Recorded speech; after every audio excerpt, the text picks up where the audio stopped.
tomorrow sometime, we'll see. It depends, I mean, if something happens to, you know, or something good on TV, I wanna watch, you know, I may not get around to this stuff. Can we join you? TVs. Is the test on Friday over everything or just from here? No, it's just on poetry. Okay. And that's the reason why this exam is worth 30% of your grade. The second exam is worth 20% because it's simply, we're not spending as much time on the material. And it, by the way, simply because probably on Friday what we'll do is we'll be finishing up a book of poetry or two, and then we'll take a half-hour break, and then we'll take the exam. The exam you won't need as much time on because it's not as long, and also it's almost entirely objective. And the reason for that is that since my weeks are up on Friday, I try to get everything done, get it turned around and grades in. So an objective exam enables us to do that. I'll tell you, obviously I'll tell you about that when we get to it, as far as what the content will be. Okay, we're now going to head into a different subject area, page 54 of your notes, on the matter of Hebrew poetry. And as you can see, this segment of the class covers Job, Psalms, Proverbs, Ecclesiastes, Song of Solomon, and Lamentations. Now, to be clear, there's a lot more poetry in the Old Testament than what's found in these 6 books. For example, though we didn't look at it, you have the Song of Moses in Exodus chapter 15. That's poetry.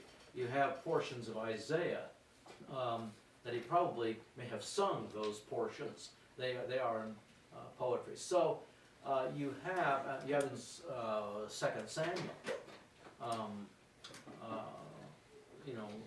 poetic section in there as well. So when we talk about Hebrew poetry and we talk about these 6 books, this is not all Hebrew poetry is not found in these 6 books. There are elements found elsewhere as well. However, when we look at our book chart, we note that on the bottom of the chart, the books in aqua there, blue, are the books of poetry that we're going to be looking at. And the books are in the order that they are believed to have been written. So Job is placed under Genesis because it's pretty much the consensus that this is when the man lived. And it could well be that Job, after all of the discussion that he has with his friends, actually wrote down a lot of that.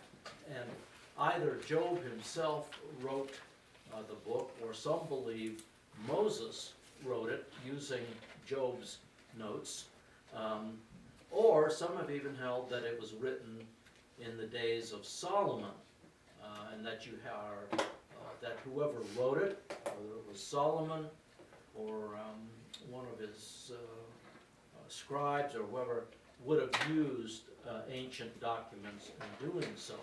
But no matter who the author might be, because we don't know who the author is, there's pretty much consensus that the story is embedded back in the days of the patriarchs. So Job is included as the earliest of the books, and maybe at least the cliff notes that were written there were earlier than anything else. Then we come to the Psalms, and as we explained, we stick the Psalms under or into the life of David, because David, we will see, is the primary author of the Psalms, though there are Psalms written one psalm written by Moses, and so you have the Psalms really spanning so much of Israel's history. But for the sake of some sort of order and organization, we stick the Psalms under really the life of David. And again, there is always some discussion about authorship, but the consensus is that Solomon wrote most all of the Proverbs. There are some sections that were written by others like King Lemuel and Agur, whoever they may have been. Anyway, they're stuck in there as well. And then Hezekiah compiled many of the Proverbs that were floating around, the Proverbs of Solomon. So, nevertheless, though, Proverbs is stuck under 1 Kings, where Solomon reigned. Ecclesiastes, again, the evidence points pretty clearly to Solomonic authorship, as does the Song of Solomon.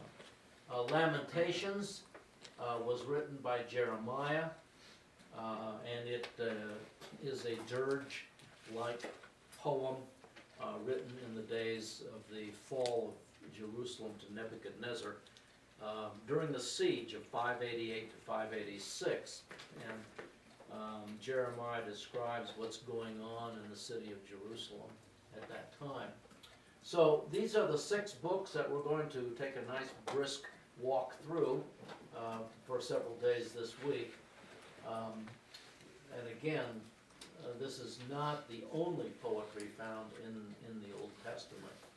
So the this period right here of portions of 1 Samuel, 2 Samuel, and 1 and 2 Kings is commonly referred to as the golden age of literature in Israel, because the primary authors being David and Solomon. And one of the things that is generally true is that it is in times of tranquility that art and literature flourish.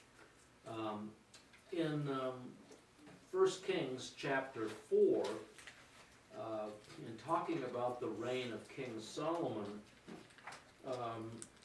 we read in verse 29, "Now God gave Solomon wisdom and very great discernment and breadth of mind like the sand that is on the seashore.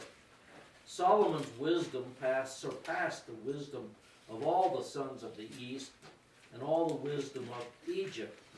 And then some people's names are mentioned that were famous in their day but totally obscure to us. But in 1 Kings 4:32, we read that Solomon also spoke 3,000 proverbs, and his songs were 1,005. I mean, that is one prolific writer. Now, the book of Proverbs, I'm not sure how many total proverbs there are. I once remembered it's in the hundreds, but not 3,000. So clearly, the book of Proverbs has selected out the Proverbs of Solomon.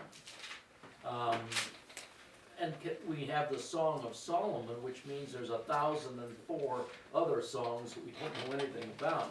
But when you look at the Song of Solomon, I mean, that is a very lengthy song. And if the rest of them were like that, I mean, this guy is writing all the time. I mean, that is a large volume of material. So the period of time in the United Monarchy period is commonly referred to as the Golden Age of literature in Israel. Now, just to get a brief overview of the books that we are going to be looking at, we have them listed on page 54, but on the top of page 55, you'll see we've got a little blurb there on the type of poetry that's involved. The book of Job is what is commonly categorized as dramatic poem. And this is, as you can see, truth is communicated through plays or stories. The Song of Solomon and Job would be considered dramatic poems.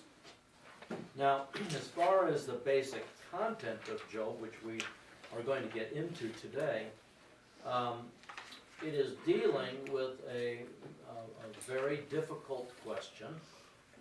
Why is it that righteous people suffer? Please notice the book is not dealing with why do people suffer. Job is focused on why do righteous people suffer. You know, for the most part, you and I sort of have a sense of people who live wickedly, that there are built-in consequences to living wickedly. And so we hear of the gangbanger who's out protecting his turf from other gangbangers, and they end up shooting each other and that kind of thing, and bad things happen to them, and well, we rejoice in that. We don't wonder, how could that happen to such a person as this? We almost say, well, we understand why it happened. But righteous people, those who live with a focus on obedience towards God, who do their best to walk well and righteously, bad things happen to them, and that's what raises the questions to it. We hear of a family that's driving to church on Sunday morning, and they're just a good, wonderful family, and they get killed when some drunk driver who's just coming home from his Saturday night activities kills them. And we wonder why. Why does that kind of thing happen? And more often than not, he's so drunk as a skunk that he's totally relaxed and he walks away from it. But we wonder, why is it that righteous people suffer? And that's more of what Job deals with, as we'll see. The Psalms are what known as lyric, and as you can see, these are poems whose truths were designed to be accompanied by musical instruments. And of course, in the Psalms, you frequently will have the musical instruments that are to be used in any particular song. As far as the content of the Psalms is concerned, they deal with the whole spectrum of human emotions. But as we will see when we look at it, the Psalter Psalms, that the one thing that most all of them have is the element of praise. And so you do find that if there's one word that would describe the Psalms, it's that of praise. Now, one of the reasons why we like the Psalms is that whatever mood we might be in, whatever is the circumstances of life for us, there's going to be some Psalms that really address where we are. And so today is, you have, you come to class, and some of you may be just burdened. Life situations back home or whatever, and it just, life is tough. Well, there are Psalms that were dealing with that, because the people who wrote the Psalms wrote out of real life experiences. They didn't get, 5 guys together, David and Asaph and Korah and a few others, met down at Starbucks and said, okay, we need to put a hymnal together here. Asaph, why don't you deal with some songs about grief, okay? Korah, you deal with some happy songs, okay? And, they didn't do it that way. These emerged out of real life experiences, and that's what makes them so real to us.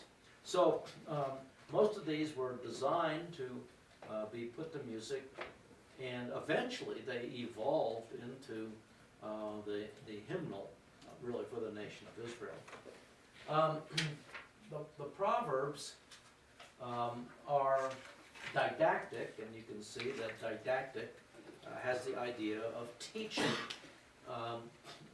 And the Proverbs are well, they're basically short, pithy statements, which have little hooks embedded in them. They're designed to hook onto your mind. They're designed to be memorable. As a dog returns to his vomit, so a fool to his folly. Well, that kind of sticks with you. At any rate, you have these statements that are really quite memorable. And they are given to govern our lives, and you'll see that they are really general truths. But we'll deal with that when we get there. But the book of Proverbs is a very difficult book to outline, because we kind of wonder the way it's put together. The first 9 chapters are basically about wisdom, and then it's sort of a potpourri of things. You read a verse about the tongue, and the next verse is about friendship, the next one's about money, and then it goes from subject to subject, and you think, why didn't somebody put all the verses about money together, all the ones on friendship together? It just doesn't work that way. And so it's a very difficult book to outline. But filled with wise sayings designed to govern our lives. The book of Ecclesiastes, this is also didactic. It's designed to teach us. And the book of Ecclesiastes evaluates life and really how empty and futile life is apart from a right relationship with God. I think that if I were today having a ministry on a college or university campus, and we had a Bible study, I think that I would perhaps use the book of Ecclesiastes. It addresses life from the viewpoint of the man on the street. And we'll see that it comes at the truth about being rightly related to God from a very different angle. And so it's quite helpful in that way. Life is futile, it's empty, it's vain, apart from having a right relationship with God. The Song of Solomon is also a dramatic song or poem, and the Song of Solomon has to do with human sexual love, and that when we do things God's way, that is what brings the greatest possible blessing and joy to a human being. And really, we shouldn't be surprised that a book like the Song of Solomon appears in the Scriptures. If God gives us warning about sexual misbehavior, about immorality, you would think that he would give us encouragement about doing things his way, and that is in fact what the Song of Solomon will do. The final book is that of Lamentations, and this kind of elegiac is a word that's used for dirge, funeral type, mournful poetry, and of course it has to do with the grief at watching God's judgment come crashing down on the kingdom of Judah after the days of Josiah. Remember that the sins of Manasseh were now going to be dealt with. But unfortunately, it was the stupidity and unbelief of the kings of Judah, the last ones, that really caused the destruction that's talked about. Jeremiah and the prophets told the kings, and they told the leaders of Israel, submit to the king of Babylon. And the city of Jerusalem doesn't have to be destroyed. The temple does not have to be leveled. So if you'll simply submit to them, yeah, you're going into captivity, no question about that. But at least we don't have to have our temple and city, razed to the ground. And so they didn't believe Jeremiah and the other prophets, and this great destruction came. And you see even in Jeremiah, as he was living within the city, 18-month siege, that the people towards the end of the siege have become cannibals. They begin to eat their own children. I mean, it's just a horrible, horrible picture of what happened to them. And so these are the 6 books that we will be taking a look at. And obviously, we're just going to have to do a summary and survey of these books. But this is the gist of what these books are about. Now, before we go any further, we need to just talk briefly about what we have on page 55, the concept of Hebrew poetry. Hebrew poetry possesses many devices common to other poetry, but unlike poetry that many of us are familiar with, Hebrew poetry is not based on rhyme, but on parallelism. So, some of us are more used to, roses are red, violets are blue, I'm wonderful, and so are you. That's the extent of our poetic understanding of sort of rhyme or rhythm. But Hebrew doesn't have that. It's thought that's involved, which, by the way, makes it easy to translate into other languages. You're not forced to try to rhyme words. It's a thought parallelism.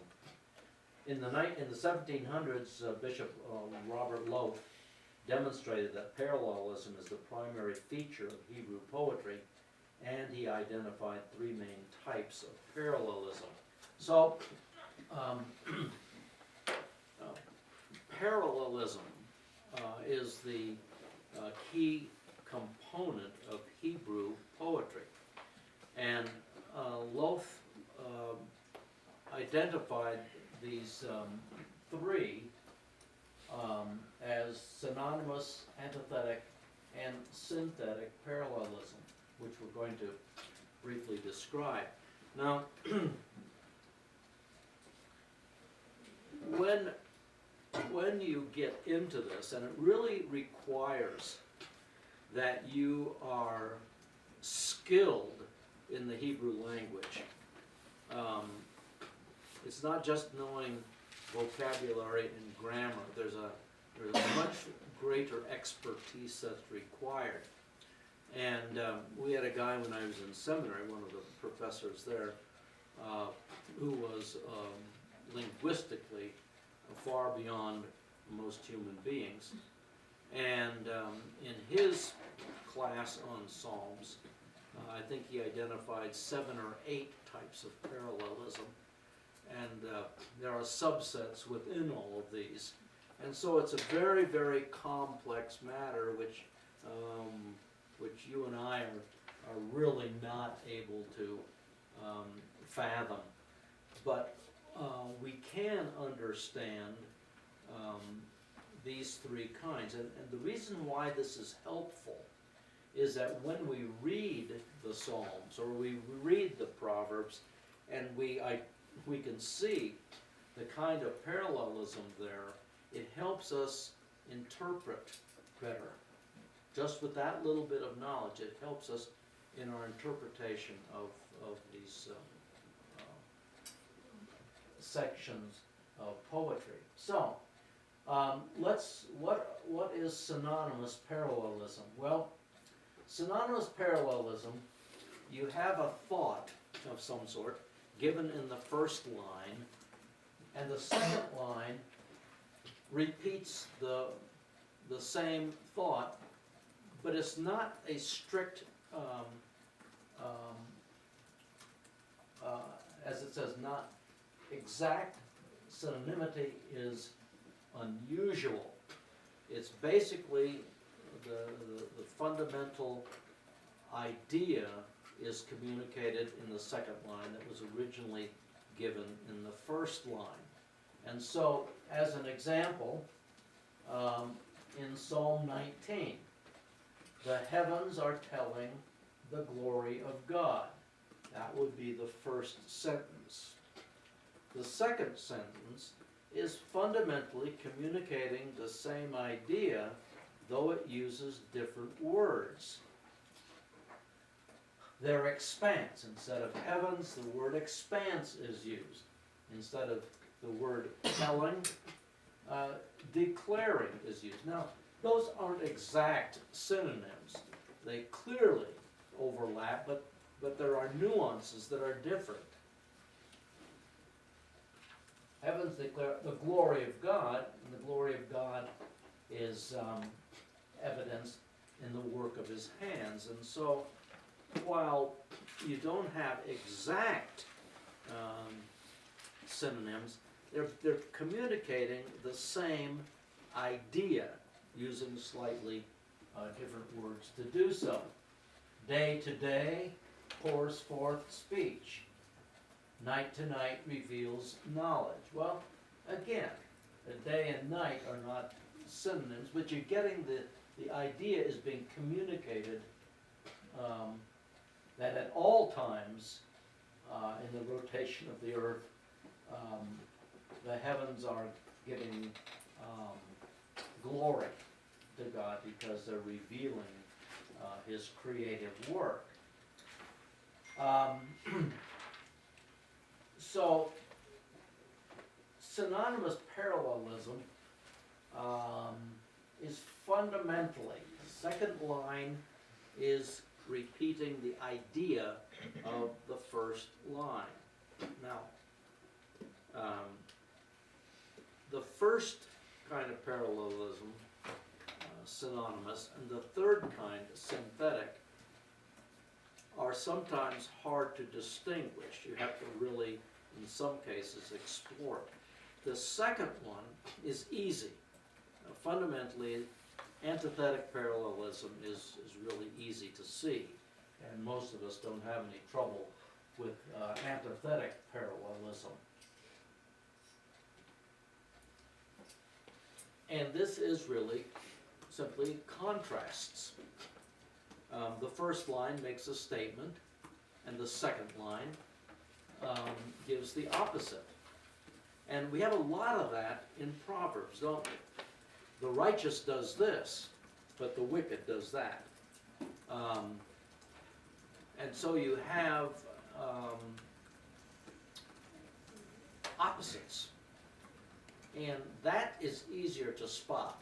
We usually don't have a great deal of problems seeing that. So the second line, it's either totally opposite or it's certainly contrary to what is said in the first line. So, as an example that's not in Proverbs, the Lord knows the way of the righteous. The Lord knows the way of the righteous, and of course when it says knows, it doesn't mean he's just aware of it.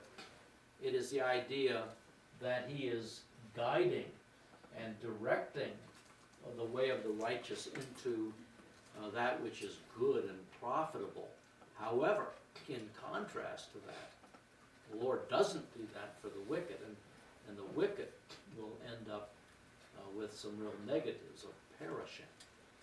So, for the most part, we spot that pretty easily, and you look at the book of Proverbs, and you just look, excuse me, wherever any page you turn to, there's antithetic parallelism. Righteousness exalts a nation, but sin is a disgrace to any people. A gentle answer turns away wrath, but a harsh word stirs up anger. So obviously the word "but" is a flashing red light. We're dealing with antithetic parallelism. The third kind, remember now, this is this scholar from the 1700s who have discovered this and has really been validated by scholarship since then. The third main type of Hebrew parallelism is synthetic, and synthetic parallelism is the idea that you have a thought in the first line, and then that thought is built upon in the second line, and sometimes the third line and fourth line and fifth line and sixth line. So one thought is built upon another. The second line takes up and perhaps in one way only develops a thought in the first line. So the second line is going to give some information that is not found in the first line, and sometimes there will be a third and fourth line which continues to build on the idea. Now the reason why this is more difficult is that sometimes it's hard for us English speakers to look at poetry and is he saying the same thing with different words, synonymous, or is the second line not just giving a synonymous idea, is it actually developing something new and different? Sometimes that's really hard for us to identify. And so in our course, we're going to basically leave this alone. I mean, we just don't have the skill set to really take these things apart, but we need to be aware of it because if we are at least aware of parallelism, when we approach this portion of the scriptures, it will help us a little in our exegeting of the passage. So let's look at a very familiar Psalms, Psalm 1. Talking about the righteous man, his delight is in the law of the Lord. The next line says, and in his law, so we're still dealing with the same subject, he meditates day and night. See, the first line tells us that he really likes and enjoys and appreciates God's word, but the second line tells us more than that. It tells us that because of his delight, he spends time in it. He meditates on it. It's a part of his life. And the next line goes on to tell us really the consequences for one who meditates day and night on the word, and that is a life that is fruitful, a life that is in fact productive. And this productive life is valuable to him and to those around him. It's a fruitful life, and it is something that characterizes his life all the time, no matter what season it might be. And so these are seen as the three primary kinds of parallelisms, and we just need to be aware of them. When and if you would ever get into this study area, you would find that there are subdivisions within each one of these three. But again, because of the fact that we are not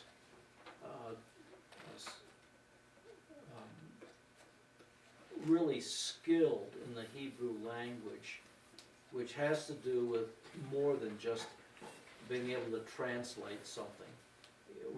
There's an understanding and a depth that's involved here, that unless you are very articulate in the language, you're not gonna spot the nuances.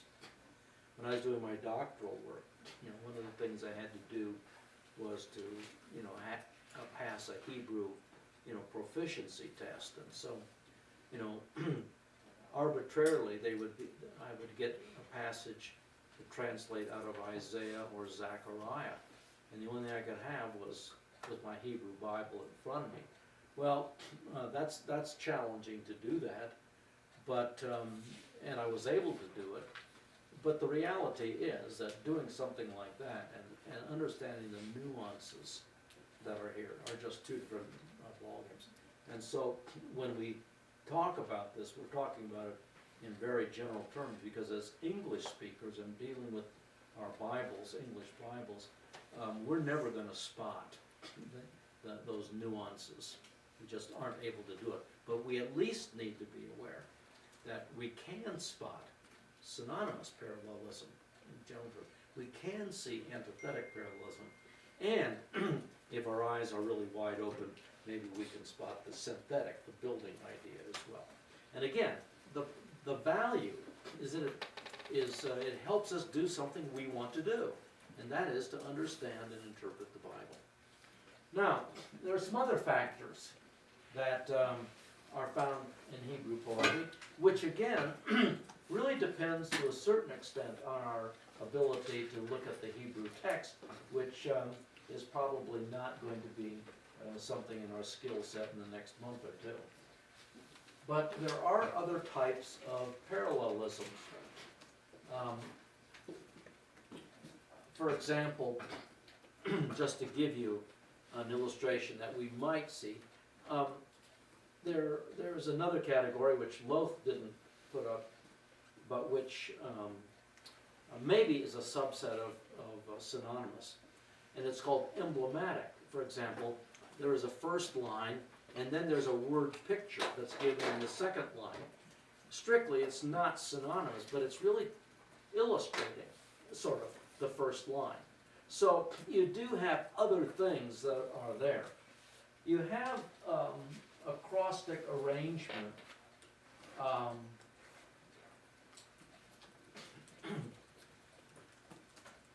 many letters in the Hebrew alphabet?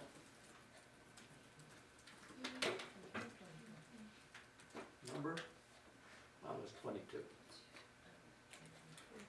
So, you turn to the book of Ecclesiastes, and there are, in chapter 1, there's 22 verses. You look at chapter 2, there's 22 verses. You look at chapter 3, there's 66 verses. You look at chapter 4, there's 22 verses. You look at chapter 5, the final chapter, there's 22 verses.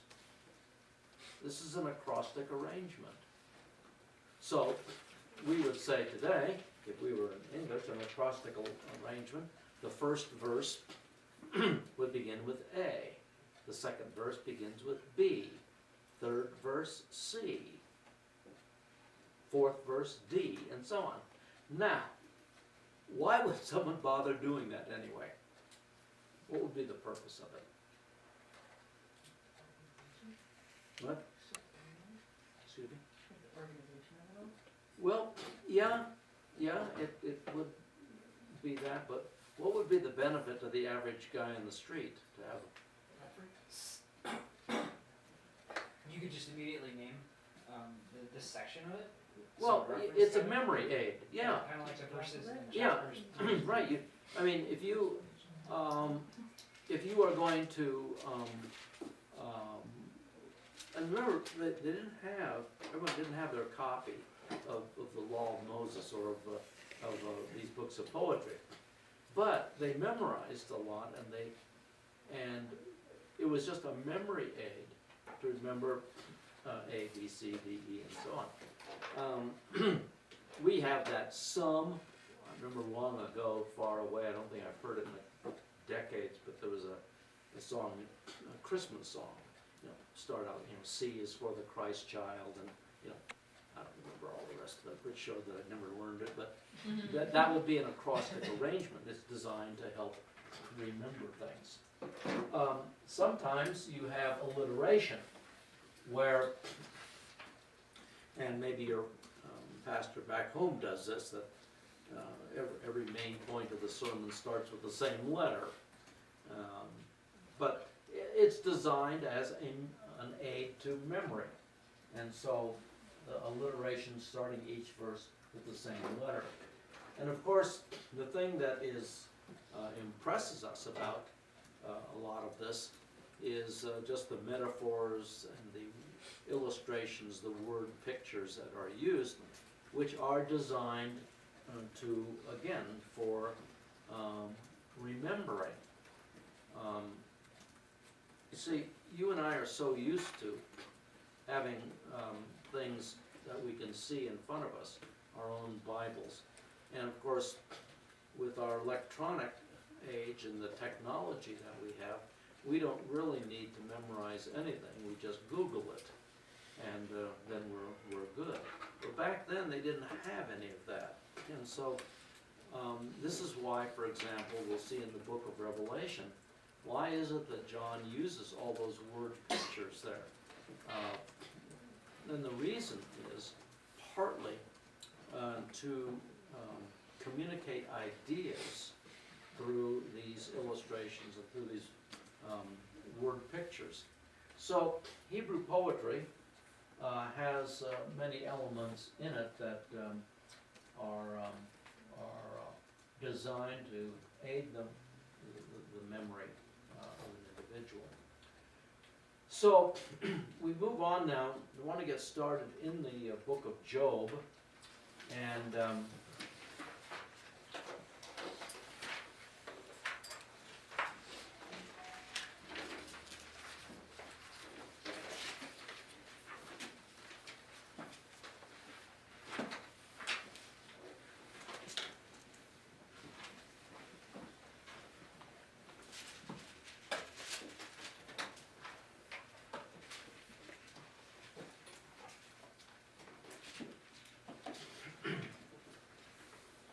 on our book chart, we stick Job under Genesis, and that's really the consensus. It's believed that Job lived in the days after Abraham, but the days probably before the nation of Israel becomes a full-blown functioning entity. And there are reasons for that that we'd like to share. When you look at this extended discussion between Job and his three friends, and then this fourth guy, Elihu, who shows up, they discuss God and the ways of God, and they are constantly communicating theological ideas, but and they do have some information that has come to them from God. For example, in Job 23, verse 12, Job says, "I have not departed from the command of his lips. I have treasured the words of his mouth more than my necessary food." And this is not the only place where some reference is made to the words of God. So they're operating on the basis of some knowledge, but in all of this, there's no reference to the law of Moses, no reference to any of the things there that Moses would be given at Mount Sinai. And what this indicates is that this is pre-law, this is pre-Mosaic sometime. A second reason why it's put there is the length of Job's life. When you turn to the end of the book, after Job has gone through all what he's gone through, and after he has a brand new family who are grown up, we read this, and after this, Job lived 140 years and saw his sons and his grandsons 4 generations.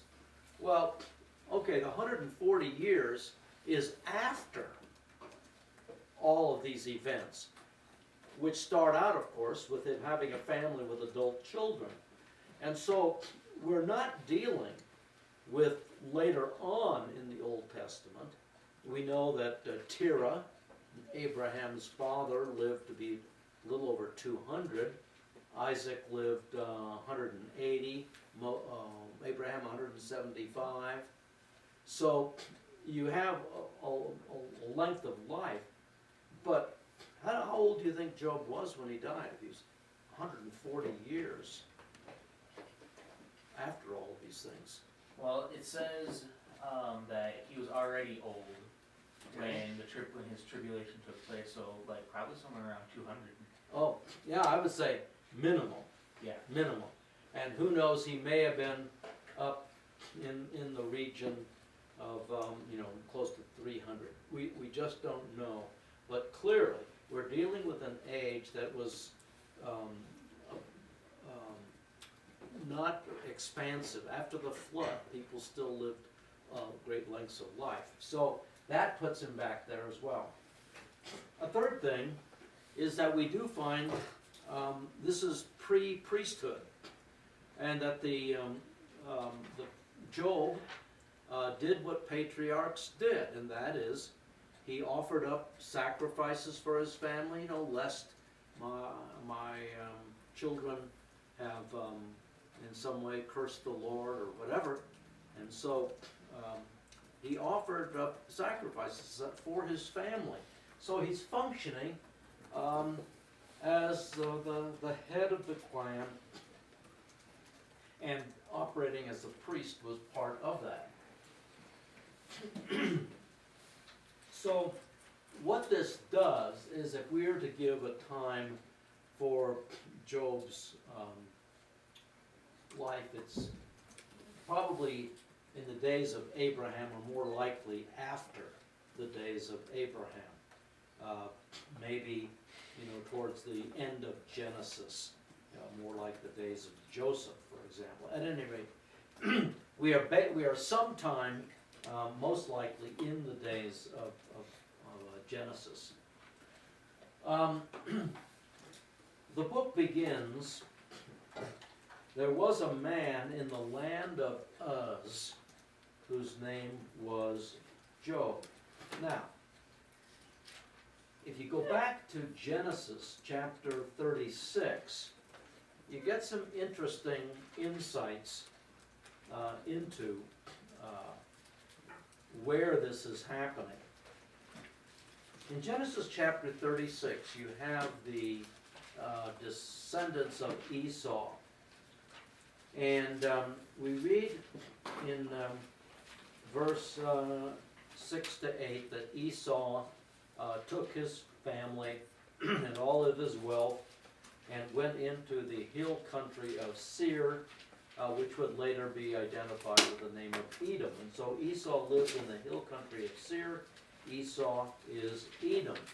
Now, as it talks about the descendants of Esau, look at verse 11. And the sons of, and again, this is in the genealogical line, and the sons of Eliphaz were Teman, Opar, and so on.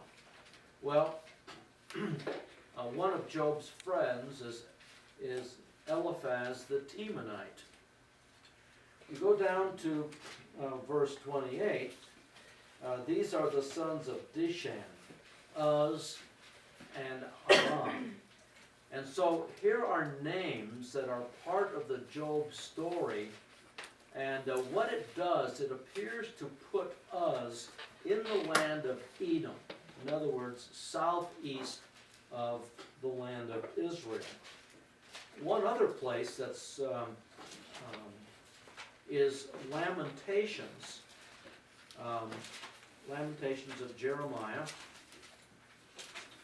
And find it. Lamentations chapter 4 and verse 21. Rejoice and be glad, O daughters of Edom, who dwell in the land of Uz. And so we're pretty much able to nail down where this is happening. It would be somewhere in the land of Edom. The names involved put us there, and the Lamentations seems to put us there for sure. So today it would be Saudi Arabia, but northern Arabia or Edom. The theme of Job, as we've already mentioned it and discussed it, is specifically, why do righteous people suffer? I mean, God is a just God. He's fair. So we understand why ungodly people will suffer, but why righteous people? And so the book of Job deals with that. And it reveals that God is good, He's wise, He's sovereign, He's not mean-spirited, He's not delighting in bringing bad things into people's lives.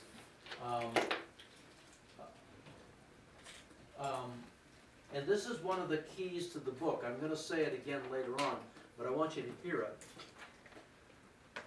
God never really answers this question as He's dealing with Job. But the problem of suffering is in fact solved by the book of Job, because when things aren't going right, what is the solution to it all? The solution is a fresh vision of God, seeing God again. And when God revealed Himself to Job, Job didn't need the answers anymore. It didn't make any difference to him why God did what He did. God doesn't need to explain Himself. Job saw how magnificent God was and simply submitted to Him and let God be God.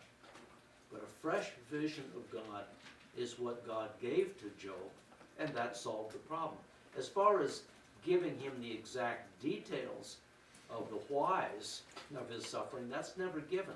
Oh, we can guess at some things, but when it's all said and done, God did not sit down with Job and say, okay, here are the 5 reasons why I did this or allowed this to happen. The book of Job, and I just tossed this in, is a reminder of that I think sometimes we need to remember, and that is, we are dealing with an enemy who hates us. The Lord Jesus in John chapter 8 says that He is a liar and He is a murderer. This is what characterizes Him. He hates human beings, and He hates particularly human beings who are followers of God, who are believers. I suspect He sees us as usurpers of what He wanted. That is, He wanted to be the God of this world and didn't like the idea of Adam and Eve being the king and queen of the planet. So,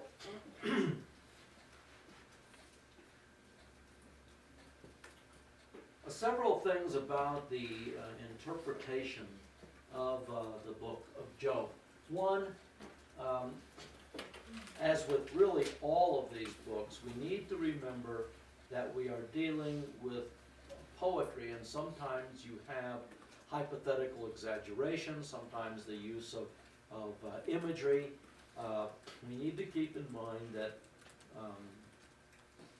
like we'll see the imprecatory psalms, break out their teeth, Lord.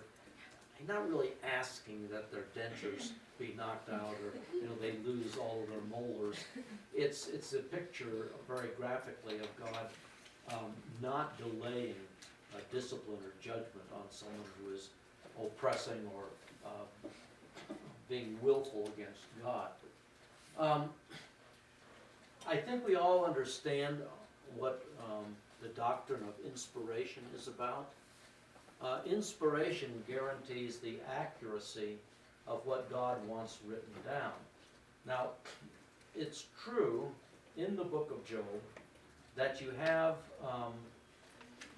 the book of Job is inspired, but not everything is true. The words of Satan are not true, are they? Are they accurately recorded? Oh, yeah. The words of Job's friends, are those true? Much of them aren't. They're distortions. And so, but they are recorded accurately. And so, when we look at the idea of inspiration,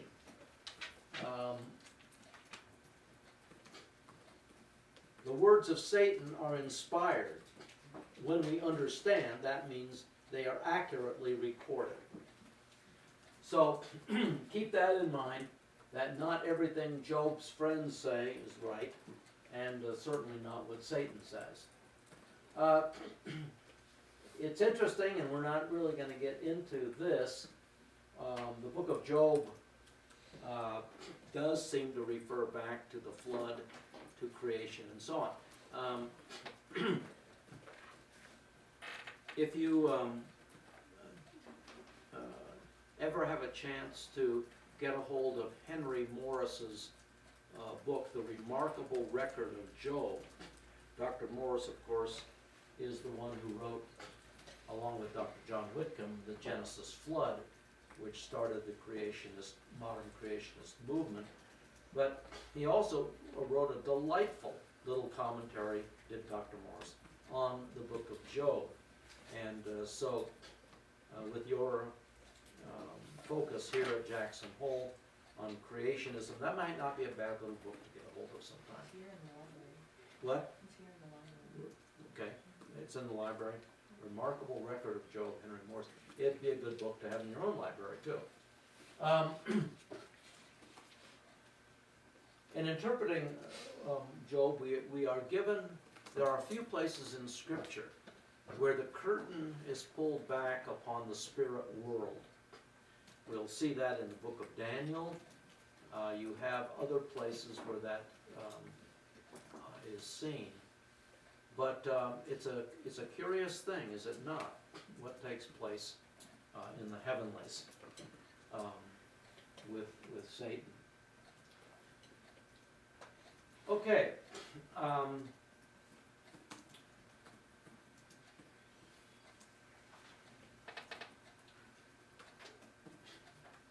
We have the basic outline given to you there, and we'll take a little bit of time. What I'm going to do, we started just about an hour ago. Let me ask you something. Do you want to take 2 or 3 minutes right now and stretch a little bit? Okay, let's do that, and we'll do that, and then we'll be done around 1/4 after. So we just have a half-hour stretch. So let's just take 4 or 5 minutes and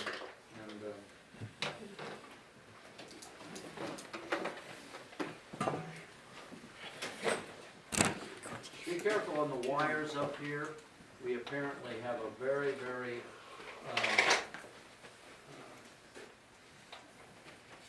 connection. This,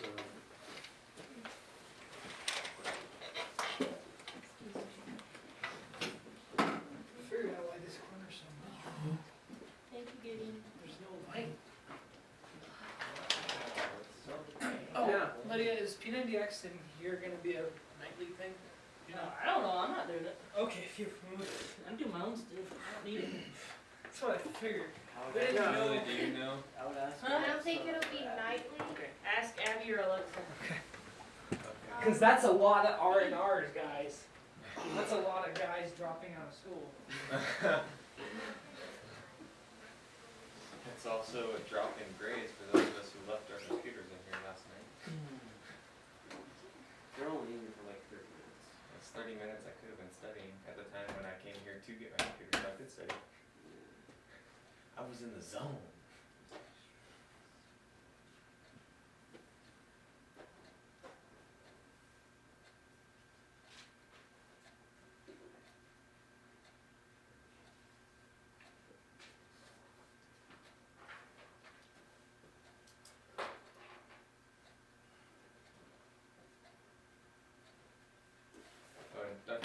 Yeah. Just so you know, I'm taking notes on my phone because my computer is not working, so I'm not just sitting here playing on my phone. Okay. You know, I remember when I was teaching back in Philadelphia, you know, and you know, the iPhone started emerging and so on. And I'd have students, and of course, you know, there are also texting. Yeah. But, you know, I remember looking at one girl, I said, will you get off that phone? I said, I'm just looking at my Bible, honey. Whoops. Sorry. Oh dear. Studying this I'm morning, a I did beautiful, something on my righteous computer, girl. so now I won't be The kicking ass. habit is, yeah. And it's still stuff. Can I open some windows just a little tiny bit? Yes. Get some- For sure. Is that okay with Please. everybody here right now? Yeah. Okay, Dr. Benware? Yeah, it's just maybe close them, open them for a minute. Get some Okay, fresh okay. air. Yeah. Maybe I'll just open the door then. And just let it. Just let me and Dr. Benware get our winter coats. Yeah, you gotta understand that if I don't have my hat and gloves on, you know, You can't do this? you know, this stuff is just very hard on us. Yeah, Callie. Too tired? You know? It's getting slightly stuffy. We should have some better ventilation now that the And I animal was is like, Yeah, you're right, yeah. exercise Right, and yes. study and I'm But still the winds blow, functioning. winds are blowing. Oh, it smells I think, now is everybody warm or what? No, we Oh, want it's just fresh really air in here. stuffy. Oh, okay. There's, And breathes. I think they were thinking that the professor's full of hot air, getting the place very stuffy, so I'm offended, but. Don't be offended. Boy, am I gonna make the quiz tough on you guys. Gideon! Close the door. Close the door! Quickly, close the door! Compliment him. Our futures are in jeopardy.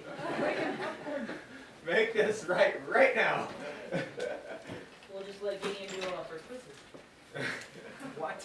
Liz, I thought you were at my desk. I knew it, it was I was you. like, what are you doing? I made this. It's my fault that we know. Okay, Guys. Straight up. Keep I out of think my we'll, mouth. Like, just I think we're all back now. I think Candy will get cold, and I don't want her to get cold, Oh, it is June. so we're gonna. Okay, the book of Job opens, are we all back now? Oh, yeah. Okay, Yeah. We are now. we are now. Right, one of the Latter-day Saints just showed up.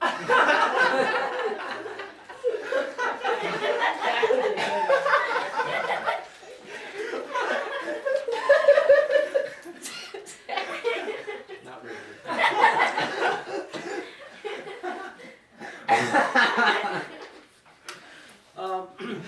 First of all, when we read about there was a man in the land of Uz whose name was Job, we are given a couple things which says, I mean, Job is a historical character.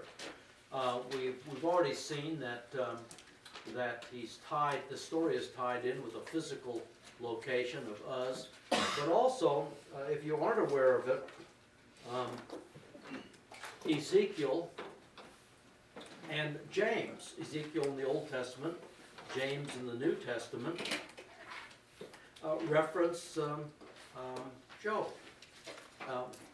And they certainly believed he was not some mythological character or fable, or he's a real person. In Ezekiel 14:14, when God is talking about the judgment he's going to bring on Judah, which we've talked about, even though these three men, Noah, Daniel, and Job, were in its midst, by their own righteousness they could only deliver themselves, declares the Lord. So if Noah, Daniel, and Job happened to be living in Jerusalem at the time, God would deliver those three, but he's not going to deliver Jerusalem. And again, he says the same thing then down in verse 20, when he talks, even though Noah, Daniel, and Job were in its midst, as I live, declares the Lord, they would rescue themselves only. And James 5, uses Job, speaks of the patience of Job. And so, the other writers in the Bible view Job as an actual person. There was a man in the land of Uz whose name was Job, and that man was blameless, upright, fearing God, and turning away from evil. There are 4 things that God says about the man, which he will repeat to Satan later on. Job is a very unusual guy in that he is seen to be, as Abraham was, incredibly wealthy. Verse 3 tells us of all the animals that he had, and wealth back then was usually measured in livestock, maybe land, not so much in gold and silver, though that was a part of it, but livestock was particularly the case. And look at that total. I mean, that's a lot of animals that he has. And the text goes on to say, and that man was the greatest of all the men of the east. So in his area there in Edom, he was probably the Bill Gates of his area, a Warren Buffett type guy, extremely wealthy. Now, he is unusual because it is rare to find godliness and wealth combined. It's unusual. It's not unheard of, but it is unusual. And God says 4 things about Job. First of all, he was a blameless man. There was a wholeness about him as far as his morality is concerned. He didn't have noticeable areas of sin and wickedness. He was an upright man, that he didn't go off the road of righteousness. He didn't go to the left, he didn't go to the right. He stayed on the path of righteousness that God had established.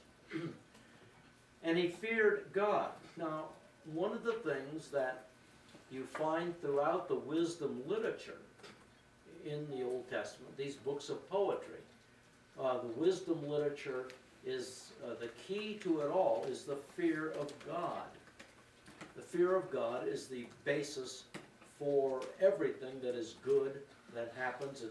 It's the basis of wisdom. It's the basis of knowledge. It's the basis of living well. It's the basis of avoiding sin. Remember, we saw in Exodus 20:20 that God wanted to instill in the people down at Mount Sinai a reverential awe of him. And then Moses adds, so that you may not sin. And it really is really a core, if not the core issue in the Christian life. When people understand who the Lord God is, they stay away from sin. A low view of God always produces low-level living, which is, as I mentioned back in Exodus, is probably so characteristic of the church today. We have such a low view of God, and it translates into the way we live poorly. Also, he turned from evil. This is quite a statement. And by the way, I think you and I need to consider this. He actively stayed away from sin. Now you got to admit, if you are a normal Christian, there has been more than one time or 2 times in your life where you sort of got fairly close to sin. You knew it was there, but you sort of sidled up next to it. That was not true of Job. He stayed away from it. He got as far away as he possibly could be. And that pleased God. And I've thought about that. I said, it's not a matter of just not getting in the mud puddle. It's probably not playing near the mud puddle either. And so this is God looks, and this, by the way, is not a public relations firm pumping out material about Job. This is God's evaluation of him, and it's important to keep in mind, especially when his three friends come along and say some of the things they did. So, the setting on earth is that we are dealing with an incredibly wealthy man, a man who took seriously his relationship with God. In verses 4 and 5, that's what we're told, that when his 10 children got together, and exactly how this worked on the calendar, we're not sure, but it does say he would, when they had their days of feasting, Job would send and consecrate them, rising up early in the morning and offering burnt offerings according to the number of them all. For Job said, perhaps my sons have sinned and cursed God in their hearts. Thus Job did continually. So this was not a one-time activity. And so here's a guy who is about as authentic as a person could be. And God looks at him and he says, this is my man Job. He is blameless. He is upright. He fears me and he stays away from sin. Just, what do you think, as the Lord looks at you, would he say all four of these things about you? I hope he would. I hope he would say all four of them about me as well. But this is God's clear stamp of approval on this man. Now, we have that unique portion where the scene shifts to heaven. Now, there was a day when the sons of God came to present themselves before the Lord, and Satan also came with them. I know that, I believe that Pastor Don has spent some time in Genesis 6 with you about the sons of God, and that the term B'nai Elohim used throughout the Old Testament is a reference to angelic beings. In Job, the term B'nai Elohim, sons of God, is also used in Job chapter 38, where in verse 7, when the morning stars sang together and all the sons of God shouted for joy, indicating that at the creation of the universe, the angels, the sons of God, rejoiced, indicating most likely that angels were created on the first day. At any rate, the point is that we are now dealing with angelic beings, and there apparently is some sort of required gathering, whether there's a regularity about this, noting the organization of God. One would think that there probably would be assigned days to show up. Satan is also there. And of course, this is a bit of a mystery to us as to why God allows Satan and demonic beings in his presence.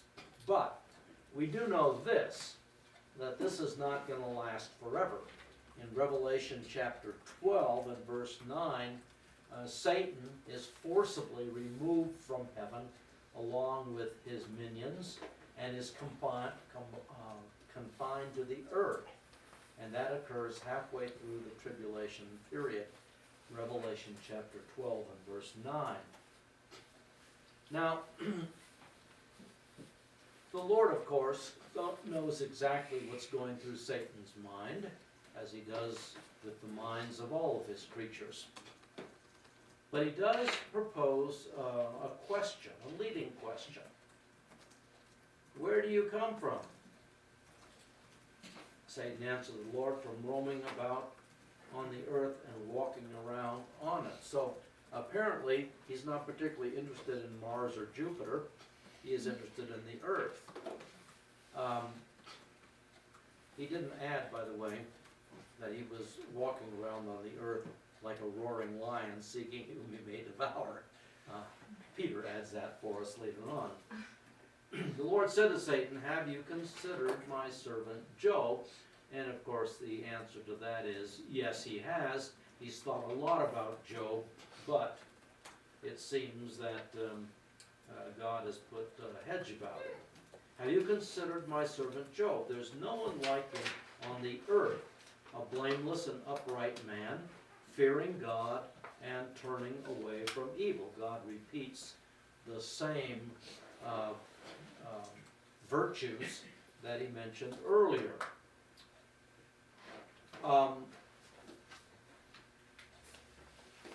My man Job stands in awe of me. He reverences me. Satan's response is, yeah, I'm not going to debate that, but you think he really does it for nothing? Don't you think that he is one who fears you because of what he gets out of you and what doesn't come into his life? In other words, yeah, he is that way, but he's a very self-serving individual. Now, do you think Satan believes that? I think he does. I want to point out a verse that's kind of been helpful to me on a number of situations, but and even politicians in America, this gives some insights into. But in 2 Timothy chapter 3 and verse 13, I'm sure that many of you know the idea, even though the verse may or may not be something that comes to mind. 2 Timothy 3:13, Paul is talking here about false teachers and their false teaching. 2 Timothy 3:13, but evil men and impostors will proceed from bad to worse, deceiving and being deceived. Here is a phenomenon that apparently is true, whether it's man or demons. That is, the more you deal in the area of falsehood and deception, you not only are deceiving others, but over time, you deceive yourself. I've often wondered about some of the politicians that we have, maybe many of the politicians that we have, when they lie, when they give statements that are deceptive. Do they know that? And I'm convinced that many of them have come to the place where this is such a part of life that they don't even see it anymore. They have deceived themselves as well. And so when we look at Satan and some of the things Satan is going to say, we wonder, does Satan really understand that he's lying? And apparently the answer is no. He has come to the place where he is in such self-deception, which, again, is Jesus' statement in John 8, that he's a liar. He doesn't just tell lies. He's a liar. Speaking now of his character, of his person. And liars, of course, tell lies. But people who aren't liars can tell a lie too. But if they keep it up, they will become liars. That's what will characterize them. And so I assume Satan believes what he is saying, that Job is a fraud, really, that he serves God only because of what he gets out of and maybe what God protects him from.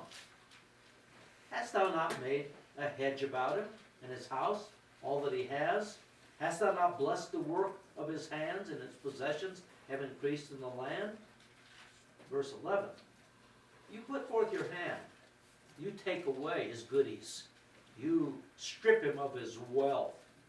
He will surely curse thee to thy face. Now, I think in Satan's experience that he had seen this time and time again. That when things went south for people, for proclaimed believers, things go bad, that they charge God, directly or indirectly, with negligence, poor management, a bad attitude, all kinds of things. Now, most of us, by the way, are sophisticated enough that we don't do that outwardly. But when we complain, are we not charging God with mismanagement? He didn't do it right. And so Satan has seen this so often that he's sure this is true of Job also. So God responds with an important statement in verse 12. Then the Lord said to Satan, behold, all that he has is in your power. Only do not put forth your hand on him. Which really goes along with what the Apostle Paul says in 1 Corinthians 10:13. Where God, before things come into our lives, God has already censored, He has already evaluated, He's already screened those things so that, according to 1 Corinthians 10:13, He does not allow into our lives things that are going to destroy us. You, for example, on a scale of 1 to 10, 10 being an absolutely perfect Christian, and 1 being a real bad Christian, but you in your life now, on the scale of maturity, has advanced to 5.2. You're a 5.2 believer. You used to be a 4.8, but you're maturing. You're up to 5.2. So Satan comes along, or one of his minions, and he mentions your name. And he says, I'm going to bring this into the life, her life, his life, our life. And God says, nah. That's a 6.9 temptation. And you are not going to hit my 5.2 daughter or son with a 6.9er. Not going to happen. Satan goes back to the drawing board. Comes back again. Says, I'm going to hit him with this one. God says, no, you're not. That's a 5.6 temptation. And you're dealing with a 5.2 believer. Satan goes back again. Comes back later with a 4.8. God says, okay. You can hit him with that one. Because they have the resources, they have the maturity now to handle that.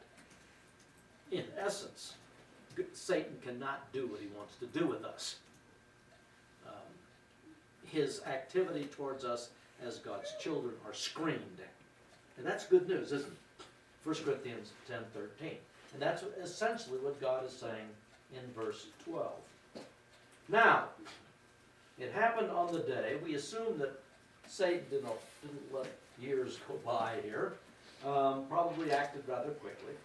It happened on the day when his sons and his daughters were eating and drinking wine in their oldest brother's house, that a messenger came to Job and said, the oxen were plowing, and the donkeys feeding beside them, and the Sabeans attacked and took them. They also slew the servants with the edge of the sword, and I alone have escaped to tell you. Well,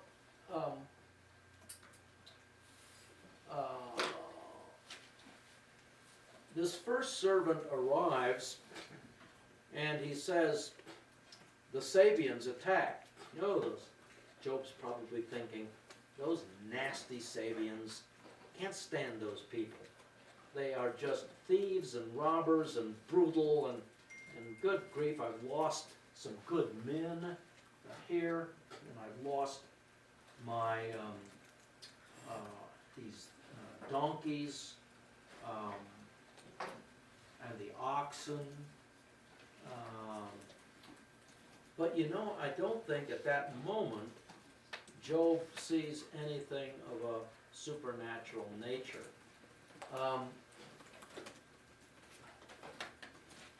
Until the second one arrives immediately. And he says, the fire of God fell from heaven and burned up the sheep. Now, remember, if you look back, he has 7,000 sheep.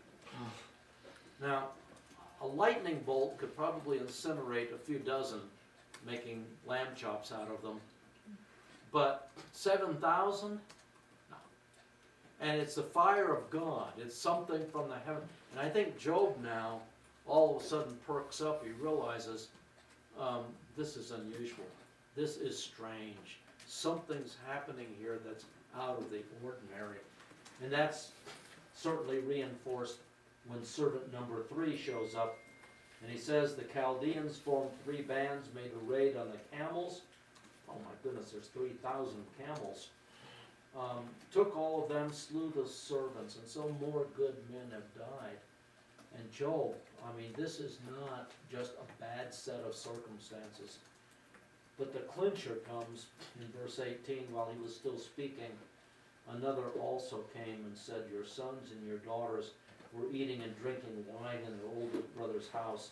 Behold, a great wind, it was like a tornado, came across, and it destroyed the house. The house collapsed on top of the 10 children. There are no survivors. They have all died. Any one of these things would be devastating to a person.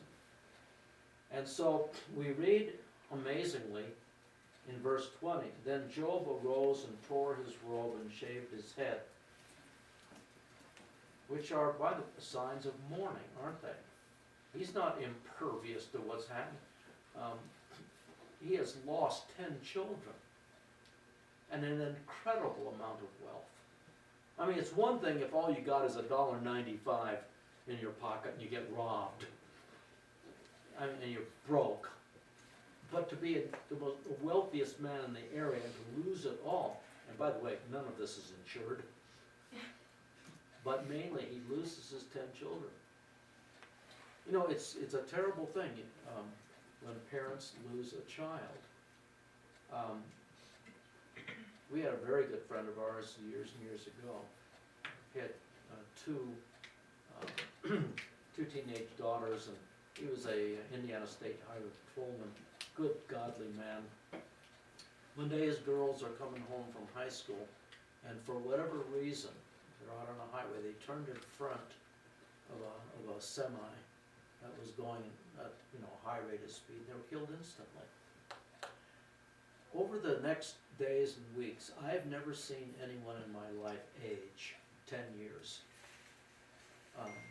It was a terrible thing, and of course we understand that was a horrible thing, and it has ongoing effects even to the present day. But can you imagine having 10 children and losing them all at once? At least they had another child, a son who was not involved. But such a devastating thing. And what was Job's reaction? He fell to the ground in all of his grief, evidenced by shaving his head and tearing his robe. He fell to the ground and worshipped. Naked I came from my mother's womb. Naked I shall return there. The Lord gave, the Lord has taken away. Blessed be the name of the Lord. Thus, through all this, Job did not sin, nor did he blame God. And of course, what this reaction does is to validate everything God has said about him. Now, there is something that we need to glean from this.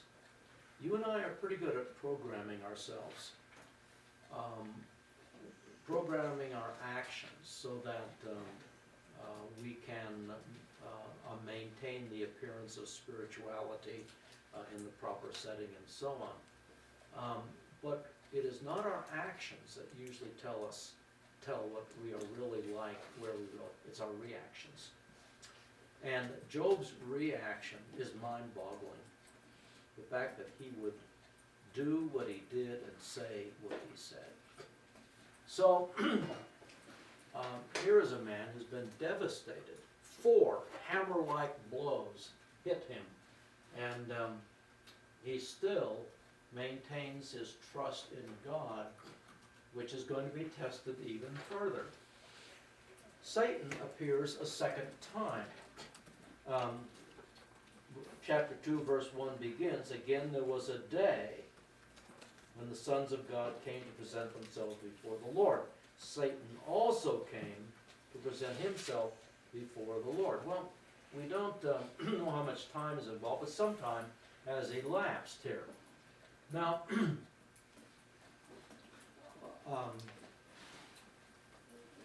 what's so interesting about this is that Satan when God says to him, you know, the same thing. Have you considered my Job, my man Job? The idea is, have you considered him even further now that this has happened to him? There's no one like him on the earth, and all the things that were said of him originally are still true. And it's interesting that Satan does not admit that he was wrong, that he was not accurate in his evaluation of Job the first time.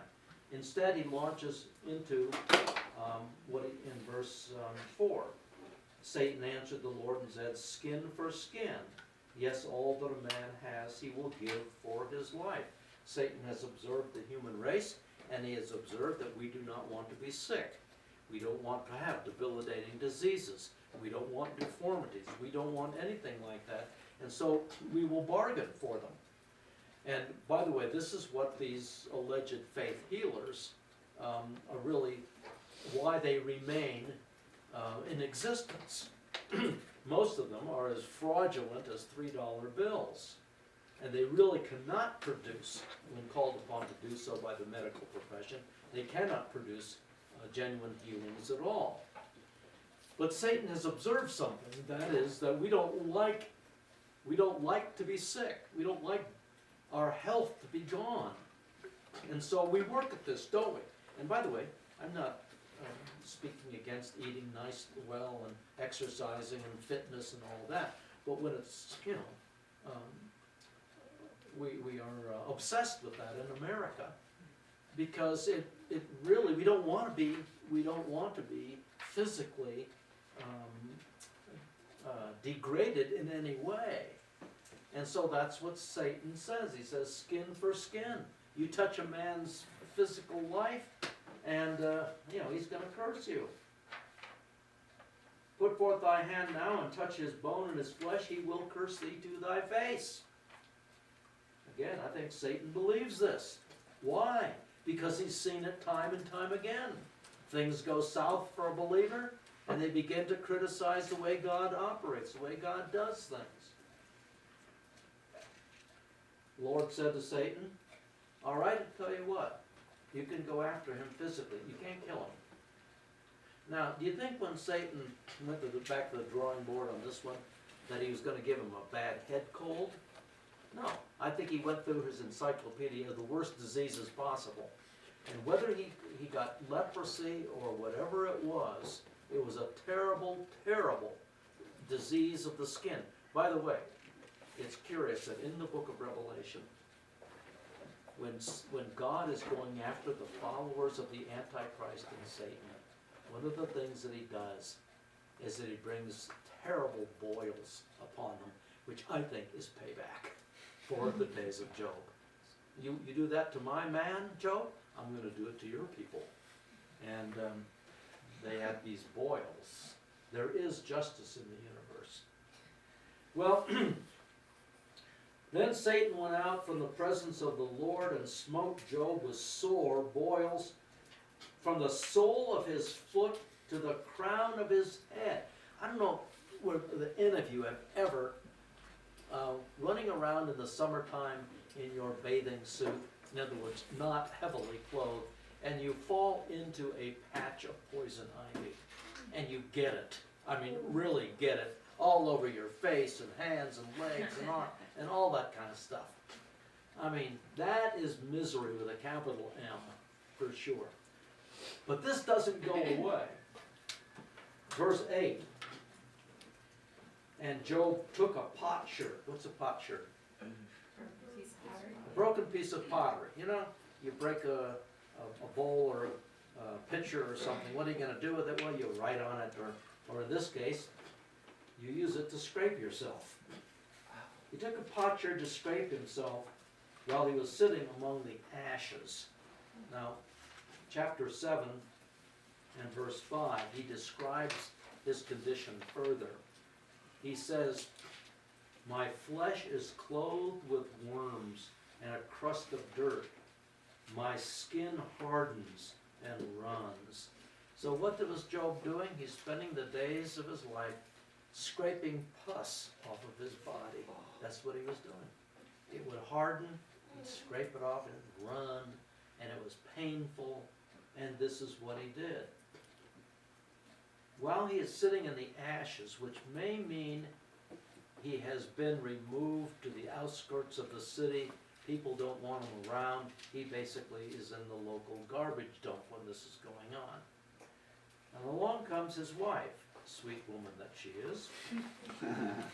Then his wife said, "Do you still hold fast your integrity? Curse God and die." Now that's exactly what Satan wants Job to do, and what he anticipates Job will do.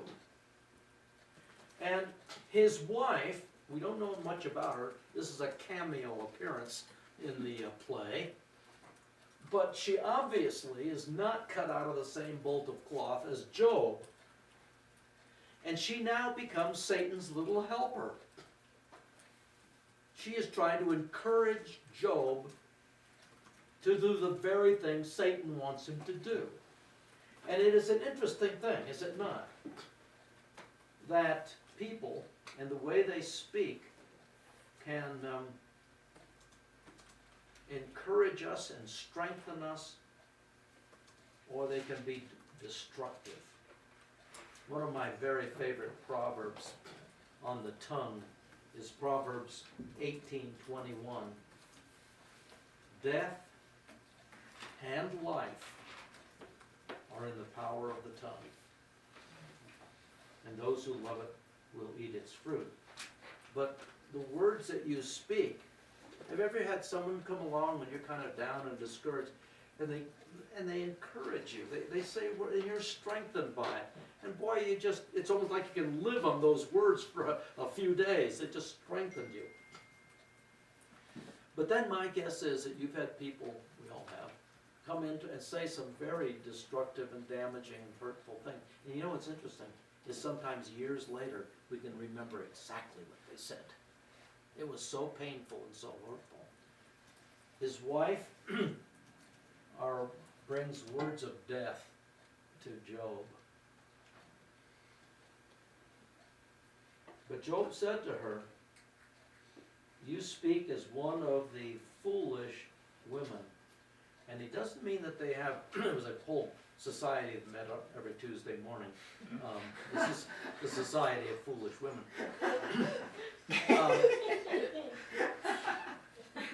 Who knows, they may have, I don't know. But what he's saying is, it's not that she's stupid. It's not that she has a low IQ, but it means that she lacks discernment. You speak as one of the women who lack discernment. I think he probably expected better of her. Shall we indeed accept good from God and not accept adversity?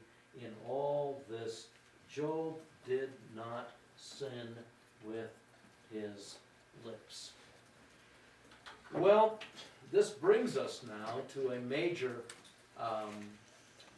change point in the story with the arrival of his friends, and we'll just have to put that off to 4 o'clock this afternoon. So we will be looking at Job and his 3 friends and their discussion, and we'll see how far we get. A fascinating story because it shows us a dimension that we as sophisticated high-tech Americans oftentimes forget about, and that is that there is a spirit world, and it is occupied by highly intelligent beings who hate us. They are very good at what they do, and they're not friends. You cannot come to a treaty with Satan and his forces. They are deceivers, they hate us, and they are murderers. They want to destroy us. So, we will come back at 4 o'clock and see what happens. Okay, see you later.